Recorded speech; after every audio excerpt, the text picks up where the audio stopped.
Pessoas morreram e mais de 300 ficaram feridas no confronto entre Israel e Irã. O governo do Irã confirmou a morte de 3 dos mais altos comandantes militares durante bombardeios. Além deles, foram confirmadas as mortes de um físico nuclear ligado ao antigo programa atômico militar iraniano e de um acadêmico também investigado por supervisão de testes explosivos para armamentos. Na madrugada de hoje, as forças de defesa de Israel atingiram dezenas de alvos no território iraniano. Explosões foram registradas em Teherã e outras cidades do país. Os militares afirmaram que o objetivo da operação é impedir o avanço do programa nuclear iraniano. Pois é, e após os ataques, Israel fechou o espaço aéreo e, com isso, uma comitiva de brasileiros que está no país para participar de um evento de segurança pública permanece impedida de sair de lá.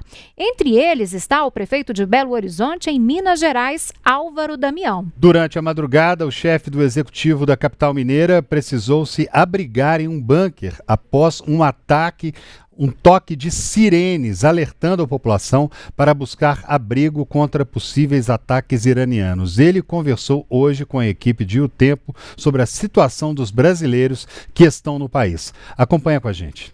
A gente continuou passando, essa é a verdade, né? Porque infelizmente não acabou ainda, só vai acabar quando a gente chegar no território brasileiro e principalmente na cidade de Belo Horizonte. Foi uma madrugada tensa, aqui é um misto de tensão, com medo, com preocupação. A gente tem as informações daqui, mas as informações são trazidas por eles. A gente está seguro, a gente está tranquilo nesse momento, mas a gente não sabe até quando vai essa segurança e essa tranquilidade. E o que pode acontecer a qualquer momento. A informação que temos é que o espaço aéreo está fechado nos próximos 3 dias, então impossibilita a gente de deixar o país. Já entramos em contato com o governo brasileiro, através do chanceler, do senador Rodrigo Pacheco, pedindo a atenção do governo brasileiro para que possa tirar a gente daqui, da cidade onde a gente está. A gente está a 20 quilômetros de Tel Aviv, a capital de Israel. Estamos em Kfar Saba, que fica também a 50 quilômetros aproximadamente de Jerusalém. E viemos aqui a convite do governo de Israel, com tudo pago pelo governo de Israel. Estamos sob segurança do governo de Israel. Teríamos volta marcada para sexta-feira da semana que vem. Obviamente, a gente vai agora na primeira oportunidade que tivermos de deixar o país. Não tinha clima nenhum, não tinha problema nenhum, não tinha nada. A gente estava aqui tranquilamente. Ontem, por exemplo, a gente terminou a agenda mais cedo, por volta de 4 horas da tarde, e fomos conhecer uma praia que fica aqui ao lado, né, a 15 minutos daqui. Não temos nenhum tipo de problema, está tudo tranquilo, ou pelo menos estava tudo tranquilo até o momento. Agora, sobre essa tensão, ela veio depois que soou a sirene e que a gente foi informado que Israel estava atacando o Irã. E o prefeito de Belo Horizonte fez um vídeo hoje mostrando como é a estrutura do bunker, né, onde a comitiva está abrigada. Vamos acompanhar. Vou gravar esse vídeo aqui primeiro para acalmar as pessoas que estão me perguntando como que eu estou aqui, né, em Israel, e para mostrar para vocês o que é o bunker e o bunker onde a gente ficou. Esse aqui é o bunker, aqui é a entrada dele, essa é a porta, uma porta de aço. Essa é uma porta de aço. As paredes do bunker tem essa largura aqui, ó, 2 palmos, 40 centímetros aproximadamente. Aqui é tipo uma antessala do bunker, ali fecha, aí você passa para cá, fecha essa outra porta, e aqui nós estamos dentro do bunker, foi aqui que a gente passou a madrugada toda. Fomos liberados agora há pouco para poder ir para os quartos, para descansar um pouco, porque de acordo com eles está mais administrado. Eu vou mostrar para vocês aqui o que é o bunker aqui, ó. São estrutura de cimento armado, isso aqui deve ter uns 60 centímetros de largura, essas pilastras, 3 pilastras como essa. As paredes têm a mesma largura, uns 40, 50 centímetros cada uma. E como que a gente sabe isso? A gente sabe pela lateral dela ali, ó. Pela lateral dela. Ali são janelas. Essas janelas aqui você vai direto lá para fora. É aço. É uma janela de aço. Ali tem uma tranca, você destranca, sobe essa escada aqui, destranca, o rapaz que destranca. O ar é para nos ajudar a ficar aqui dentro por muito tempo, o ar ligado.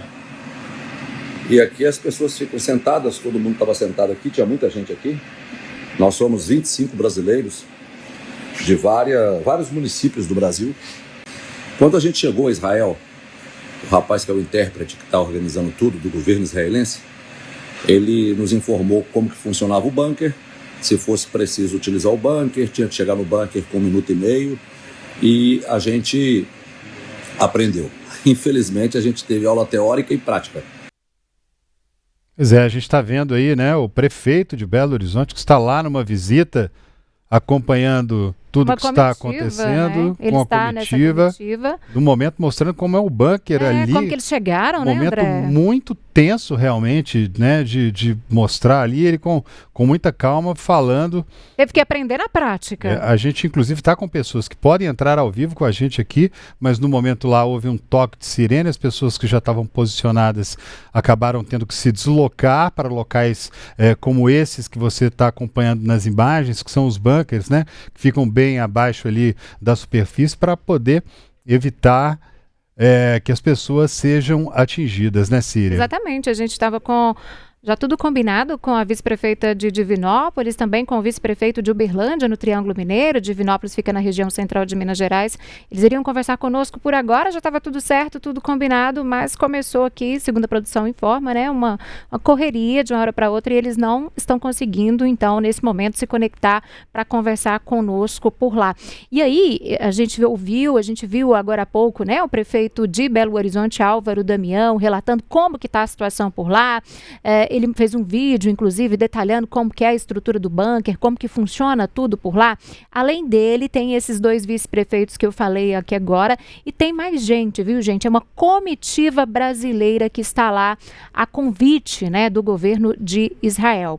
Olha só, prefeito, eu vou falar alguns nomes aqui, né, de pessoas que estão, de brasileiros, de políticos brasileiros que estão em Israel. Prefeito de Belo Horizonte, que vocês acabaram de ver, o Álvaro Damião. Também aqui de Belo Horizonte, o secretário de Segurança, Márcio Lobato. O vice-prefeito de Uberlândia, Vanderlei Pereira. A vice-prefeita de Divinópolis, Janete Aparecida. O prefeito de João Pessoa, na Paraíba, Cícero Lucema, também está lá. O prefeito de Nova Friburgo, no Rio de Janeiro, Johnny Maicon. Prefeito de Macaé, o Elbert Rezende. Ainda a vice-prefeita de Florianópolis, Mariane Matos. A vice-prefeita também de Goiânia, Tenente-Coronel Cláudia Silva Lira. Secretário de Ciência, Tecnologia e Inovação do Governo do Distrito Federal, Marco Antônio Costa, também integra essa comitiva. Secretária de Desenvolvimento Social do Governo do Distrito Federal, Ana Paula Soares Marra, também está por lá. Secretário de Agricultura do Governo do Distrito Federal, Rafael Bueno. O secretário executivo do Consórcio Brasil Central, que é composto aí pelo Distrito Federal, Goiás, Maranhão, Mato Grosso do Sul, Rondônia e Tocantins, o José Eduardo Pereira Filho também faz parte dessa comitiva, portanto, e está neste momento em Israel, né, André? Situação complicada por lá, dessas pessoas sem saberem nem quando, nem a possibilidade de quando elas podem voltar ao Brasil, né, André? Pois é, e os momentos de tensão vão crescendo, né, com a gente sabendo que tem pessoas lá, tem brasileiros lá e outras pessoas tantas também que estão morrendo nesses ataques ao longo da tarde, sempre uma tensão muito grande que se aumentou, cresceu ainda mais, porque o primeiro-ministro lá de Israel. A gente tem uma mensagem dele que ele gravou pra gente, né, André? Mas daqui a pouquinho, porque me parece, a produção está me informando, que a gente conseguiu contato com o vice-prefeito de Uberlândia, cidade do Triângulo Mineiro, o Vanderlei Pereira. Ele já está conosco? Ele consegue nos ouvir, Vanderlei? Boa noite para você. Seja bem-vindo aqui ao Tempo News. Boa noite. Tudo bem, estou aqui no bunker agora, acabou de soar um alarme, nós nos dirigimos até aqui, mas está tudo bem. Agora conta pra gente como é que foi esses momentos para vocês agora há pouco, o que está acontecendo, relata pra gente, vocês estão recebendo informações, tem alguém prestando orientação para vocês aí neste momento? Sim, tanto a Embaixada de Israel como o pessoal que nos acompanha aqui, que são os nossos tutores, vamos dizer assim, sempre estão nos munindo de informações do que está ocorrendo. Mais cedo, né, nós tivemos aquele ataque, foi em torno de 150 a 200 mísseis disparados contra Israel. Grande parte desses mísseis, né, e drones foram aniquilados, né, conseguiram ainda no ar abater esses mísseis, o que acabou contribuindo para que não houvesse maiores danos, né? Claro que caíram alguns, que não, o sistema, infelizmente, ele não é perfeito, mas ele consegue abater e eliminar grande parte do, vamos dizer assim, do problema, né? Daí de dentro, vocês ouviram algum barulho além de sirene? Como que foi isso para vocês nesse momento? Aqui fica no subsolo, né? Tem duas partes, uma antessala que dá acesso ao bunker, depois tem a porta é muito grossa, bem resistente. Nós temos agora acima de nós aqui são 50 centímetros de estrutura de cimento. Então realmente fica até difícil, a gente não consegue escutar.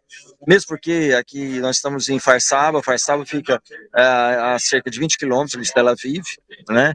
E o alvo principal, por enquanto, é Tel Aviv. Porém, a gente sabe que já houveram mísseis disparados em nossa direção. Mas eles foram abatidos, acredito, porque próximo, até agora há pouco, a gente saiu fora e eu não consegui ver nenhum sinal, né, de destruição ou algo assim. E como é que os senhores estão se sentindo aí nesse momento, essa comitiva também, vários prefeitos, estou vendo atrás do senhor, inclusive o prefeito de Belo Horizonte, aí, como é que os senhores estão se sentindo aí, qual que é a expectativa de atitudes do governo brasileiro para que os senhores possam voltar para casa?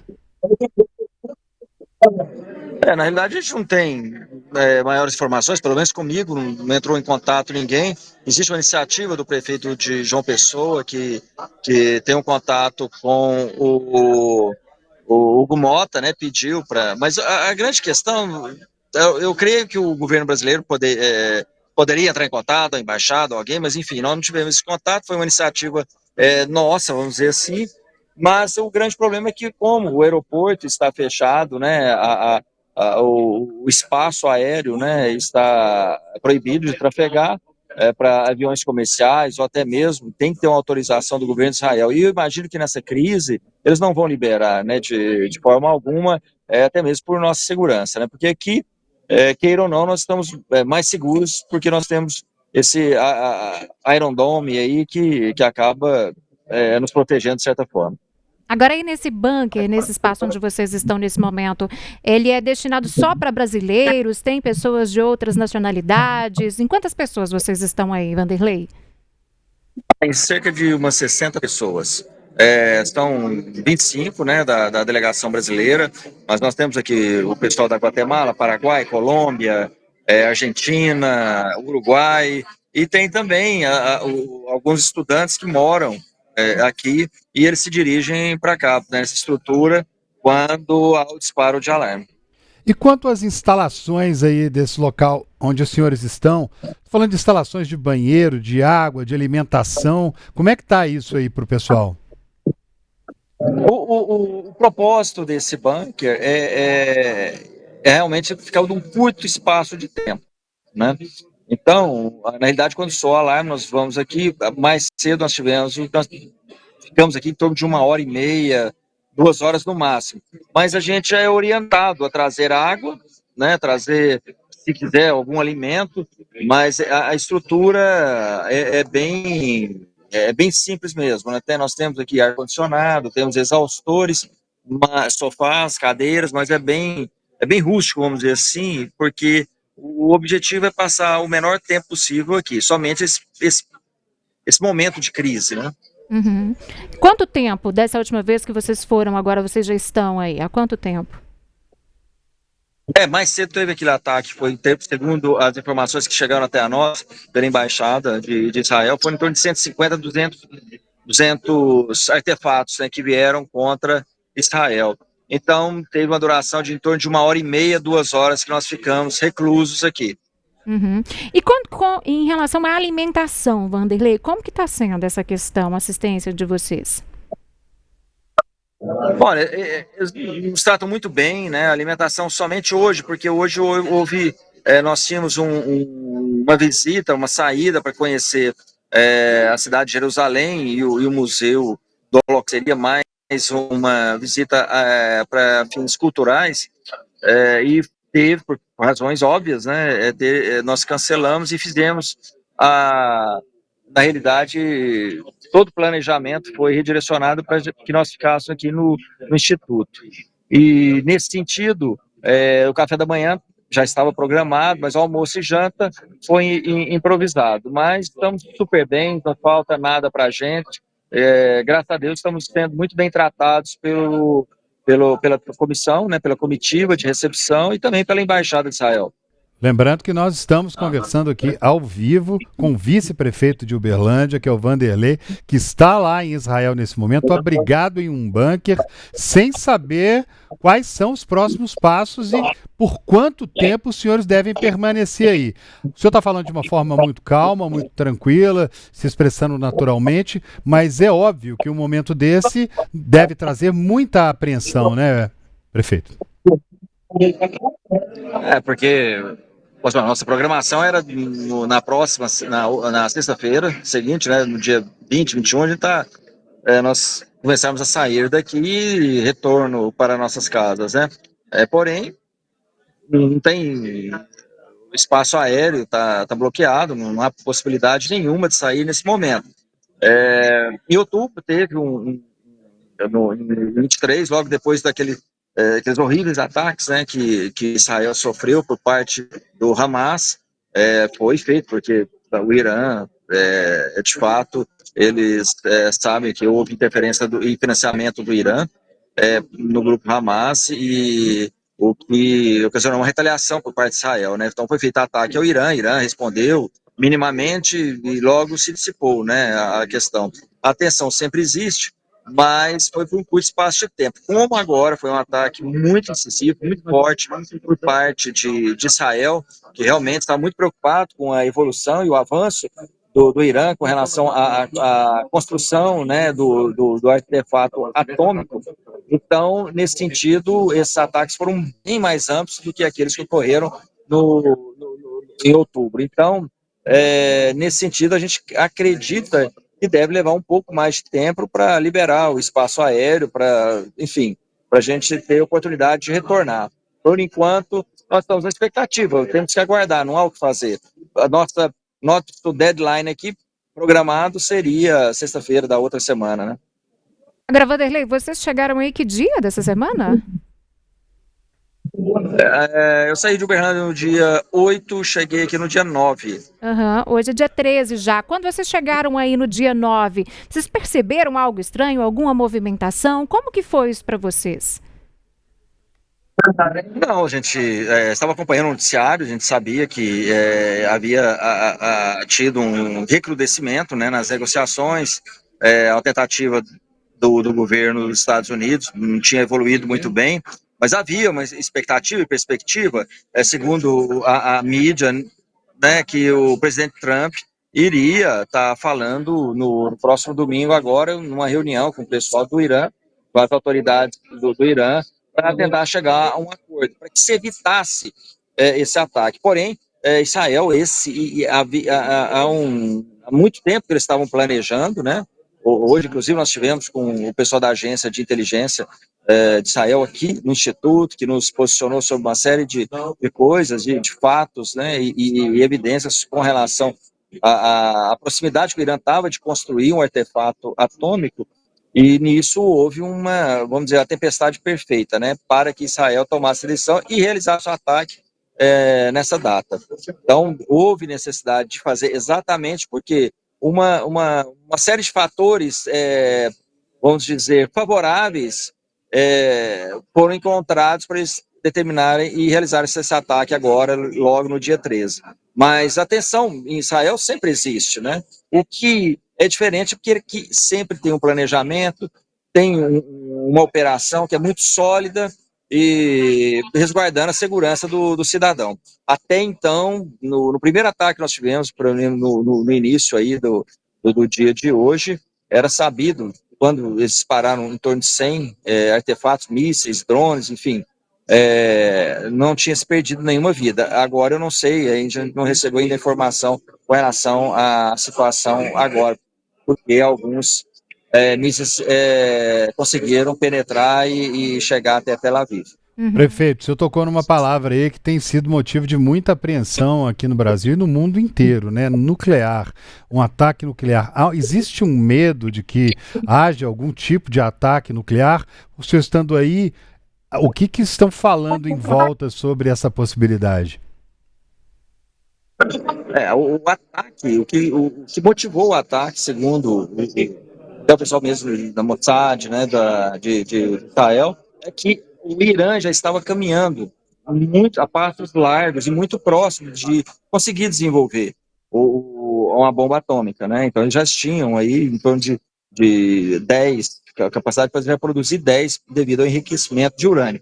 Claro que esse fato, o enriquecimento do urânio, não é um fato isolado, porque o Irã justifica que era para usos comerciais, enfim, e não para o uso do desenvolvimento da bomba. Porém, Israel tem evidências, fatos que foram, inclusive, mostrados e apresentados para outros países, inclusive a Alemanha, de pronto, tão logo Israel fez os ataques, saiu em apoio a Israel. Isso porque o que a gente acredita, que o ataque, e eles acreditam, Israel, que foi necessário para que se evitasse um mal maior. Né? A destruição não só do Estado de Israel, mas um perigo constante para o Ocidente, vamos dizer, democrático, né?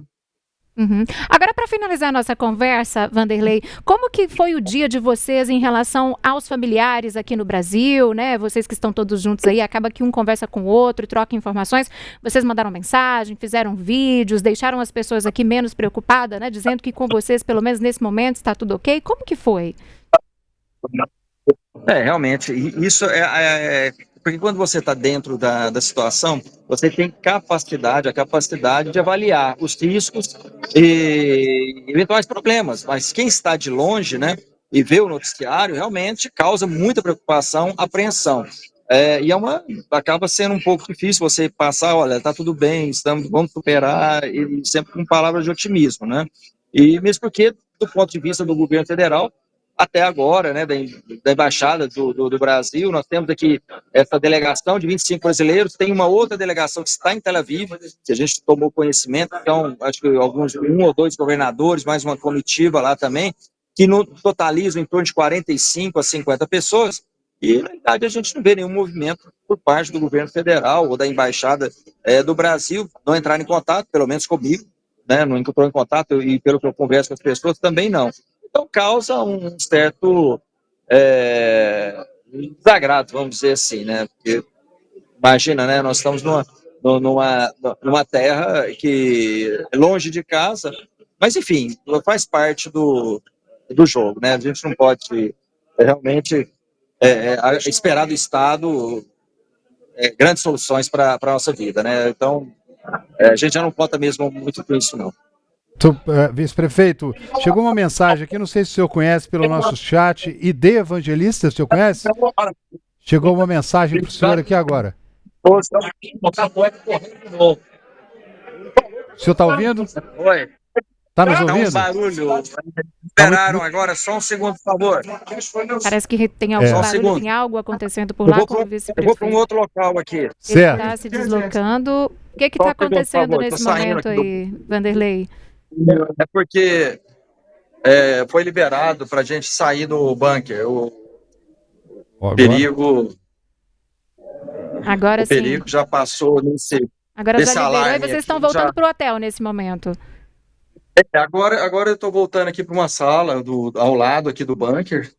Quantas horas são aí? Estou aqui. Eu acho que travou, né? Travou, o sinal agora dele, travou o sinal da internet. Ah. Mas nós conversamos, então, com o vice-prefeito de Uberlândia, cidade que fica no Triângulo Mineiro, o Vanderlei Pelizer Pereira, né? Que está no bunker lá em Israel. Ele que integra essa comitiva de brasileiros, essa comitiva que foi para Israel a convite, né, do governo de lá para participar de eventos ligados aí à segurança pública. Bom, a gente anunciou que a vice-prefeita de Divinópolis também participaria conosco, a Janete Aparecida. Ela não conseguiu participar ao vivo, mas ela acaba de nos enviar um vídeo, né, relatando aí os momentos que eles estão vivendo dentro do bunker, né? O Álvaro Damião relatou, prefeito de Belo Horizonte mais cedo.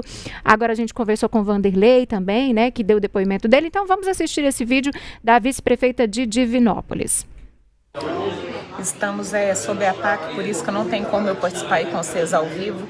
Tocou a sirene bem na hora que eu ia entrar, na hora que vocês chamaram meu nome. Aí eu desci aqui pro banco, o pessoal nosso está todo aqui, tanto dos outros 5 países que estão conosco, o pessoal que mora aqui na região também, bem como os brasileiros. Nós estamos todos aqui no banco em segurança e por isso não tem como participar ao vivo. Já é a 6ª vez hoje que a gente está sob ataque e por isso nós estamos no lugar seguro.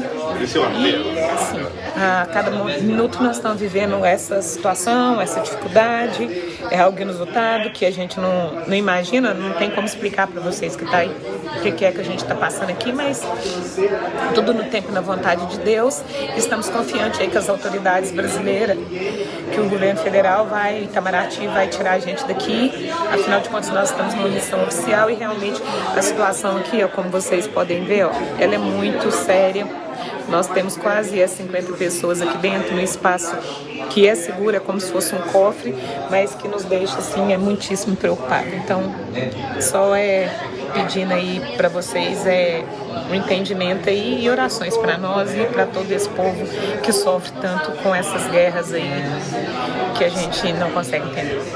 São, com certeza, momentos de muita tensão. A gente ouviu, inclusive, na voz dela ali, a tensão que essas pessoas, que esses brasileiros estão vivendo. O jornal que está sendo feito praticamente ao vivo. Ela entraria com a gente aqui ao vivo de lá, mas teve que se deslocar para outro lugar. Acabou gravando um vídeo e enviando para a gente para relatar o que está acontecendo por lá. E um momento muito tenso ao longo da tarde de hoje, o primeiro-ministro de Israel, Benjamin Netanyahu, afirmou que a ação vai durar o tempo que for necessário para, segundo ele, conter a ameaça iraniana.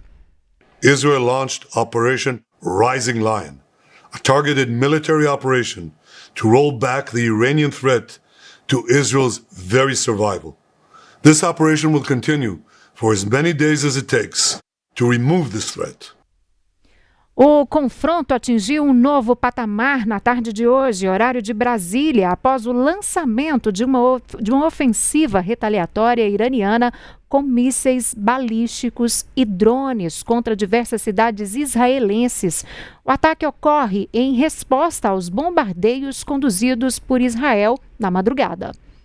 Segundo a agência iraniana IRNA, as Forças Armadas da República Islâmica do Irã iniciaram as operações poucas horas após os ataques israelenses. Explosões foram ouvidas em Jerusalém e Tel Aviv, gerando pânico entre a população. Sirenes de alerta soaram em diversas localidades, como o exército israelense orientando a população a procurar imediatamente abrigos e proteção. E mais cedo, o líder supremo do Irã havia prometido retaliação aos ataques israelenses. O presidente do país se pronunciou após a ação que matou parte da alta cúpula da Guarda Revolucionária Iraniana e diversos importantes cientistas nucleares. Este ato brutal, contrário a todas as obrigações internacionais, confirma a natureza criminosa e ilegítima do regime sionista, que construiu a própria existência com base na ocupação, agressão e infanticídio. Claro que a nação iraniana e autoridades do país não vão permanecer em silêncio diante deste crime. Uma resposta legítima e poderosa da República Islâmica do Irã vai fazer o inimigo se arrepender deste ato tolo. E após os ataques de retaliação, o líder supremo afirmou que Israel vai se arrepender dos ataques. Agora, o ponto que desejo compartilhar com nossa querida nação é o seguinte: o regime sionista cometeu um grave erro, um enorme erro de cálculo, um erro flagrante. E pela graça de Deus, suas consequências o levarão à ruína. Eles não deveriam imaginar que atacaram e acabou. Não, eles começaram isso. Eles lançaram uma guerra. Não permitiremos que eles escapem ilesos do grande crime que cometeram. O presidente dos Estados Unidos, Donald Trump, reiterou hoje a necessidade do Irã alcançar um acordo em torno do programa nuclear ou a República Islâmica estará exposta a ataques ainda mais brutais. E por meio de rede social, o republicano disse, abre aspas, já houve grande morte e destruição, mas ainda há tempo para fazer com que esta matança com os próximos ataques seja planejados e ainda mais brutais termine. Trump acrescentou que deu ao Irã oportunidade após oportunidade para chegar a um acordo. E em letras maiúsculas, ele escreveu: façam isso antes que seja tarde demais. Nós temos aí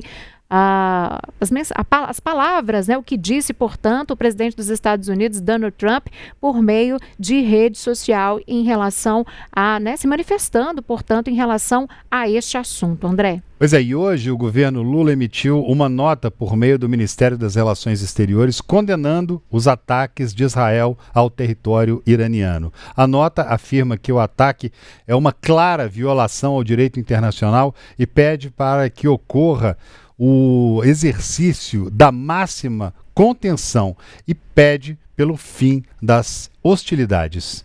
Está aí escrita a nota que foi emitida pelo governo brasileiro hoje sobre esse confronto absurdo que tem só aumentado na região. Pois é, e para analisar todo esse conflito, nós vamos conversar agora sobre esse tema com o analista internacional e doutor em Direito Internacional, professor da Uniarnaldo, Vladimir Feijó.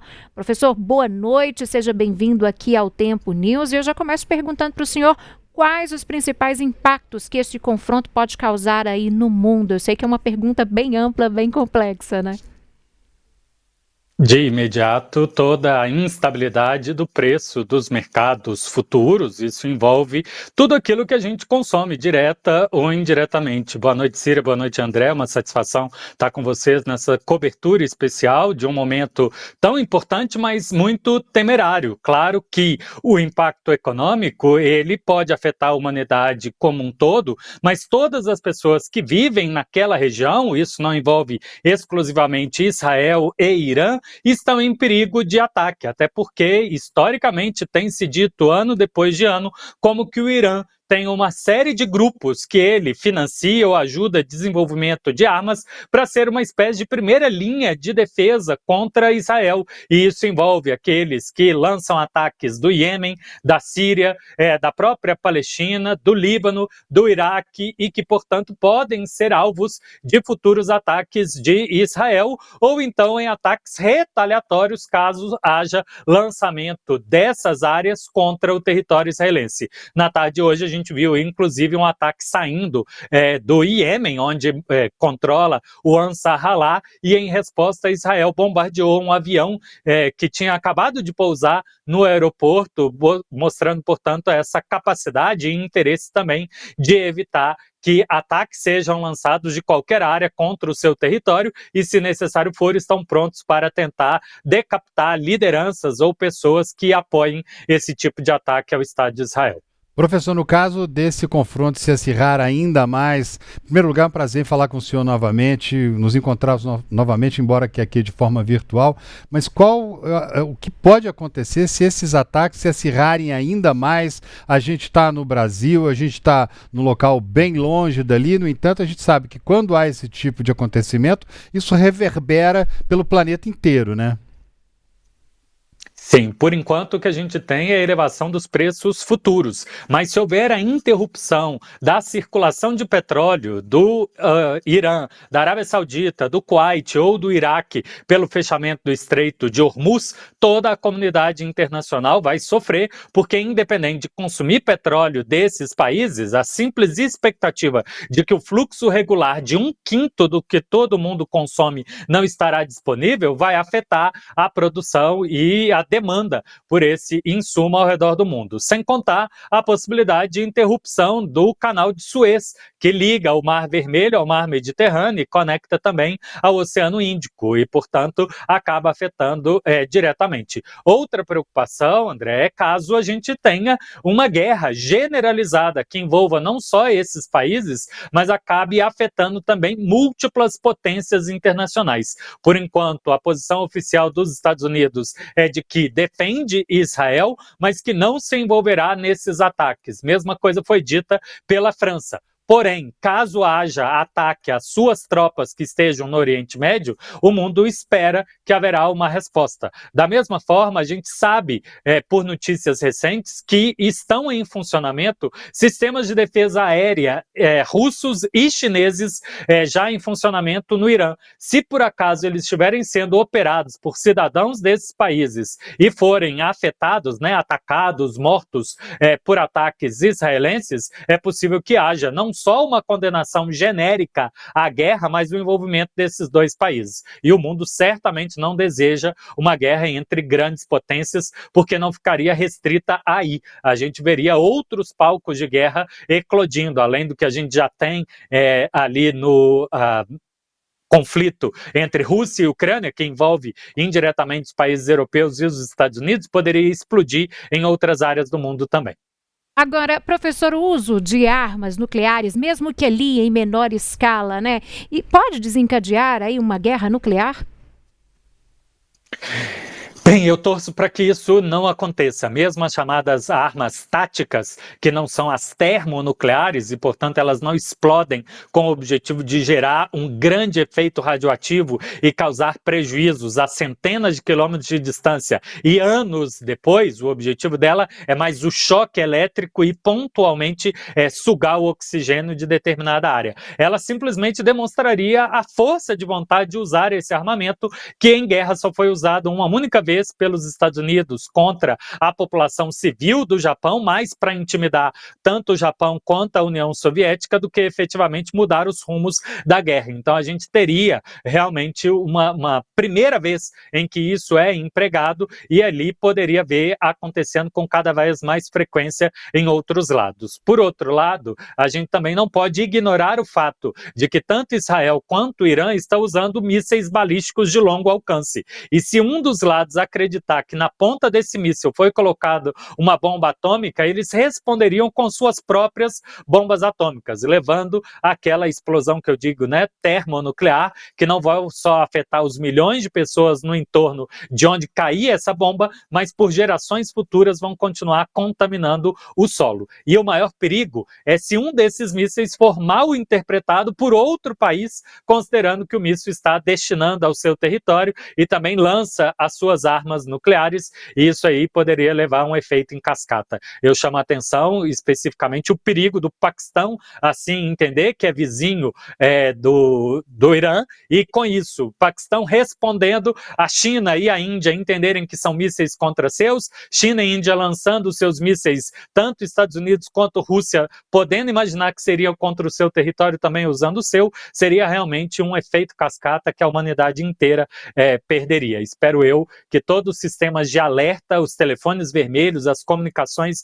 diplomáticas estejam bem em funcionamento para evitar esse efeito, como eu disse, dominó, que poderia levar à destruição de todos nós. Professor Vladimir Feijó, o senhor falou do telefone vermelho, me veio aqui à mente imaginar que no momento desse o senhor falou Estados Unidos, China e outros países também.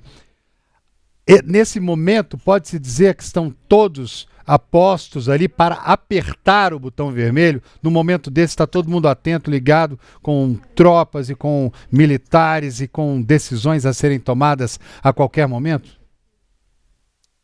Oficialmente, apenas Estados Unidos e França disseram que estão fazendo mobilização das suas tropas, especificamente no Oriente Médio, para aumentar o próprio sistema de defesa, mas não para coordenar a sua ação para participar de ataques ou se envolver diretamente. O sistema de alerta do material nuclear, né, das forças de defesa nuclear, continuam todos desses principais países no mesmo nível de alerta. Portanto, o alerta amarelo, que é o alerta básico, por assim dizer, nenhum deles elevou o seu grau. Agora, a presença dos Estados Unidos, professor, aí com um discurso não pela paz, mas pela questão do poder, manutenção do poder a qualquer custo, também aumenta, de certa forma, uma instabilidade neste assunto? Aumenta, porque os Estados Unidos, como a grande potência do mundo e a que mais tem bases militares prontas para responder imediatamente, quando adota uma postura dúbia, ora elogia, ora critica, ora condena, ora diz que vai apoiar, acaba passando a impressão de que não tem uma linha certa entre o que é certo e errado, e, portanto, empodera aqueles que queiram testar novos limites.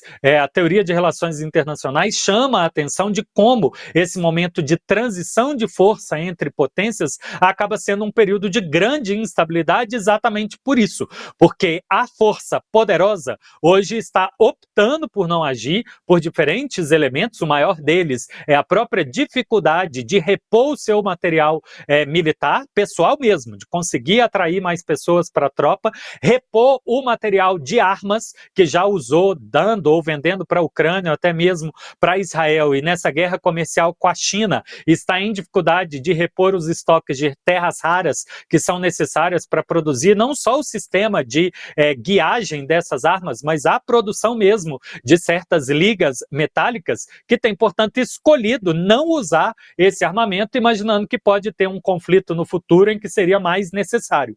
E a força emergente que está crescendo, a China, não tem, de dois lados, nem a ambição diplomática momentânea de intervir em conflitos fora do seu território, fora do seu entorno, ou ainda a capacidade militar de fazer isso de forma contínua, fazendo com que a gente realmente veja aí uma eclosão de muitos conflitos em larga escala. O que era antes entre Israel e Irã, um conjunto de assassinatos, um conjunto de sabotagens, desde outubro do ano passado passou a ser um conflito direto. Em outubro do ano passado foi teleguiado, né? Disseram a hora e quantos mísseis, quantos aviões aconteceriam nessa tentativa de reduzir as vítimas civis. Mas desde ontem o que a gente tem visto são ataques surpresas, e aí do lado do Irã, pelo menos já 80 mortes e mais de 400 feridos, e de Israel, no mínimo 7 mortos e 40 feridos nessa sequência de ataques. Isso sem contar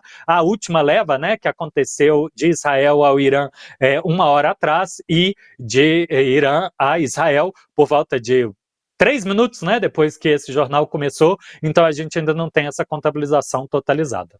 Esses números ainda estão em atualização, né, o tempo todo, podemos dizer assim. Agora, professor, hoje eu vi algumas pessoas se manifestando, aí, se posicionando nas redes sociais, dizendo que esse ataque, né, do Israel a Irã aí já era aí uma crise desenhada. Qual que é a avaliação do senhor sobre isso? Realmente, nos últimos dias falava-se muito de mobilização, tanto diplomática quanto militar, dando indício que aconteceria. A gente teve muitos eventos, tanto políticos quanto econômicos, a justificar de alguma maneira o momento em que isso aconteça. 3 dias atrás, o Irã publicou documentos que disse que tem conhecimento do programa israelense nuclear, que é um programa clandestino, proibido. Israel nega que existe, e a Agência Internacional de Energia Atômica primeiro negou, mas depois reconheceu que também conhece esse programa, mas não fiscaliza e não faz pressão para fiscalizar. E aí Israel vem e dá o troco, né, dizendo que o Irã estaria em vias de desenvolver armas nucleares em poucas horas e que precisaria desse ataque preventivo. De outro lado, a gente teve o primeiro-ministro de Israel tendo que enfrentar uma carta de 1.200 reservistas da área área da aeronáutica pedindo o fim do conflito em Gaza, uma tentativa de voto de censura para derrubar o governo dele, que ele sobreviveu, mas que teve que fazer concessões a esses dois lados, fazendo ele ter que correr atrás de alguma forma de aumentar a sua popularidade. Do lado do Irã, um conjunto de sanções econômicas e dificuldades de obter apoio internacional pode ter levado o país nessa tentativa de acelerar o processo de desenvolver armas nucleares para usar ela como pressão diplomática na negociação que estava agendada, não sei se vai acontecer, domingo, mediada pelos Estados Unidos. Aí acabou que ontem, portanto, dia 12 aqui, mas lá já era dia 13 por lá, começaram esses ataques recíprocos, confirmando todos os alertas que esses indícios, né, e esses indicadores que eu comentei, além de outros, falavam de um iminente ataque. Agora, professor, a gente mostrou agora há pouco e que conversou com uma comitiva brasileira que está lá, inclusive dentro de um bunker, numa tensão muito grande. Como é que o senhor avalia a situação desses brasileiros, muitos mineiros que estão lá neste momento? Olha, André, infelizmente não tem o que o Itamaraty possa fazer. O Estado de Israel fechou todo o espaço aéreo e determinou estado de sítio no país, ou seja, ele controla todo o rumo das pessoas que ali estão. Esses alertas que levaram, por exemplo, a vice-prefeita a interromper a participação ao vivo, é uma dessas determinações. Vá para determinado lugar, caso contrário, as Forças Armadas podem lhe forçar a ir para isso. E se eles pretendem sair do país, enquanto o espaço aéreo não for liberado, nenhum avião, seja ele civil ou militar, vai sair sem a autorização do Estado de Israel. E para sair do território, eles teriam que ter uma autorização para ir para o Egito, para ir para a Jordânia, para ir para outro país e de lá pegar um voo rumo ao Brasil.